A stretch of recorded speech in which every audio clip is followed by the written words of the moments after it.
A I ka fajet kodit që po I shkakton këto përplasje mes institucioneve të drejtësisë apo nuk po din me përdor temen? Ka përshtypjen që kodi procedurës penale edhe ky aktual, por edhe ai tjetër, po mbi gjitha ky që është aktualisht në fuqi, prej dy qëllimeve kryesore që I ka pas adresimin e sfidave dhe vështirësive të organeve ligjzbatuese si dhe parafrimin me standardet më të avancuara ndërkombëtare. Këto I ka arrit, mirë po kjo është e pamjaftueshme që të kemi dispozitat mira të shkruar në letër për aq kohë sa kemi moszbatim të duhur në rrethana të rastit konkret. Mbi bazën e asaj që u diskutuan nga kolegët këtu, me shumë gjatë barrën kryesore të përgjegjësisë për dështimin eventual të këtij rasti e ka prokuroria, sepse siç dihet në këtë fazë të procesit edhe gjatë gjithë çurisë së procesit hetimor, zoti çështjes, dominuesi çështjes është prokurori I çështjes, prandaj si till ai ose ajo kushdo që të jetë,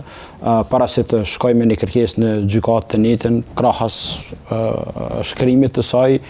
çdo gjë që thuhet duhet me faktu, duhet me argumentu me prova, dhe ne mbi bazën e komunikimeve të përditshme që kemi me palët, ju themi, domethënë për me shkruar nuk është problem, mirë, po duhet gjithçka që shkruhet në letër, në ankesë, çfarëdo pretendime e njëjta duhet me u argumentu me prova konkrete në mënyrë që natyrisht gjykata pastaj me pas më të qartë dhe me vendos mbi bazën e kësaj. Ç'është e vërteta, kur shohim me thekë veçantë kërkesa për masën e paraburgimit si masa më ashpër për sigurimin e prezencës pandehurit në procedurë, në jo pak raste ato hartohen le thosha në mënyrë shablone, duke pretendu që në raste të caktuara duhet më plotësu në mënyrë kumulative të gjitha kushtet. Janë disa rrethana të cilat natyrisht që duhet më plotësu. E para është natyrisht ekzistimi I dyshimit të bazuar për kryerjen e veprës penale, pastaj gjitha të tjerat janë në mënyrë alternative, në rast se ndonjëra prej tyre argumentohet, dhe kur shohim kërkesat, në jo pak raste shohim I qetë të gjitha bazat, mirë po që në fakt shumë herë asnjëra prej tyre ose gjitha nuk arrin me u argumentu mjaftueshëm në mënyrë që gjykata pastaj natyrisht që me vendos